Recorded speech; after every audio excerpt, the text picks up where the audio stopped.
উপস্থিত আছেন সবাই আপন মানুষ, সেই কারণে কিছু মনের কথা বলতে চাই।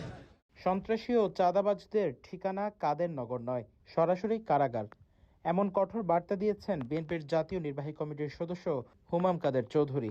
পরিচালনা করবেন, আল্লাহ তার মেধা মননে বরকত দান করো। মঙ্গলবার 24শে ফেব্রুয়ারি বিকেলে রাঙ্গুনিয়ার আরবিএম উচ্চ বিদ্যালয় মাঠে রাজানগর ও ইসলামপুর ইউনিয়ন বিএনপি এবং এর অঙ্গ ও সহযোগী সংগঠনের উদ্যোগে আয়োজিত আলোচনা সভা ও ইফতার মাহফিলে প্রধান অতিথির বক্তব্যে তিনি এসব কথা বলেন। সভায় সভাপতিত্ব করেন রানীরহাট আলামিন হামিদিয়া ফাজিল মাদ্রাসার অধ্যক্ষ মাওলানা নজরুল ইসলাম আল কাদেরী।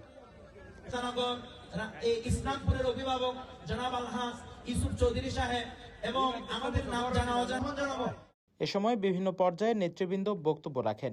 আলোচনা শেষে দেশ, জাতি ও মুসলিম উম্মার কল্যাণ কামনায় বিশেষ দোয়া ও মোনাজাত অনুষ্ঠিত হয়। পরে উপস্থিত প্রায় ৩৫০০ নেতাকর্মী ও এলাকাবাসীর মাঝে ইফতার বিতরণ করা হয়। রাঙ্গুনিয়া প্রতিনিধির পাঠানো তথ্যচিত্রে news desk, CTG post, Chittagong.